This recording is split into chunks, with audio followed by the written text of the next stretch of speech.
Cause, military cause और religious and social causes. अगर हम पॉलिटिकल कॉज की बात करें, सबसे बड़ा कारण क्या था? Doctrine of lapse. क्या था? Doctrine of lapse. और दूसरा एनेक्सेशन ऑफ अवध उसी के तहत हुआ 1856 में।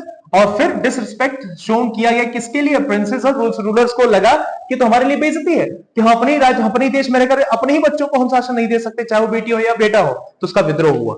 ठीक है। दूसरा इकोनॉमिक कॉजेस क्या क्या हुए? लैंड रिवेन्यूज ज्यादा डिमांड किए गए और ट्रेडिशनल हैंडीक्राफ्ट्स को रोक दिया गया क्योंकि ब्रिटिशर्स उसे बाहर से मंगाते थे।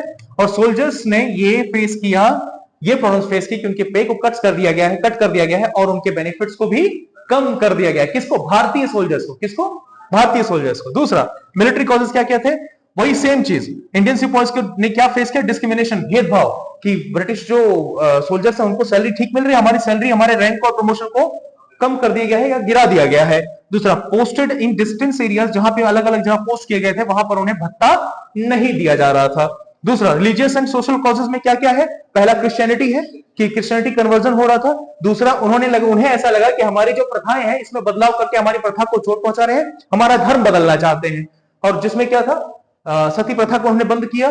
दूसरा विधवा जो विवाह था उसे शुरू किया और एजुकेशन रिफॉर्म्स किए। और ये भारतीयों को लगा, जो सब भारतीय थे, उन्हें ऐसा लगा कि हमारे जो ट्रेडिशन है उस पर चोट पहुंचाई जा रही है, उसे बदलने की कोशिश की जा रही है।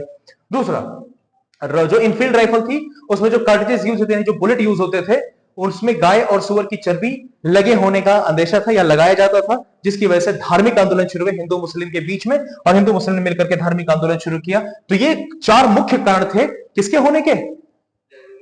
1857 के होने के। मैक्सिमम लोग जब बात करते हैं तो कहते हैं 1857 की क्रांति किसी एक कारण से वो की थी, गाय और सुअर की चर्बी लगा होना, लेकिन नहीं, ये सारे कारण थे जिसकी वजह से 1857 रिवॉल्ट हुआ। ठीक है। और उसमें कहां से शुरुआत हुई इसकी? देखो इंपॉर्टेंट पॉइंट्स, कहां से शुरुआत हुई? मेरठ से। कहां से? मेरठ से। कब हुई? 10 मई 1857 में। मंगल पांडे का नाम सुना है ना? बस वही। दूसरा स्प्रेड टू दिल्ली, कहां तक पहुंची? दिल्ली पहुंची। दिल्ली कहां? बहादुर शाह सेकंड वहां पर इसे लीडर एज अ लीड किया। मेजर सेंटर्स कौन कौन से थे? नॉर्थ और सेंट्रल इंडिया, जैसे कानपुर, लखनऊ, झांसी, बरेली, बिहार। कानपुर में नाना साहब, लखनऊ में बेगम हजरत महल, झांसी में रानी लक्ष्मीबाई, बरेली में खान बहादुर और बिहार में कुंवर सिंह। ठीक है। बाद में ये प्रथा, मतलब ये जो रिवॉल्ट था अचानक से गिर गया, दब गया, क्योंकि सबसे पहला कारण, सबसे मुख्य कारण कि नॉर्थ और सेंट्रल इंडिया में ही रह गया। इस वजह से आगे कहीं तक पहुंचा नहीं। कहां नहीं पहुंचा? कहां नहीं पहुंचा? साउथ में नहीं पहुंचा, पंजाब, बंगाल, ये पहुंच ही नहीं पाया, तो इसलिए दब गया। दूसरा, जो भारतीय जितने शासक थे उसमें सिंधिया, होलकर्स, निजाम और सिख खुद अंग्रेजों का सपोर्ट कर रहे थे, जिसकी वजह से उन्हें बहुत सपोर्ट मिला।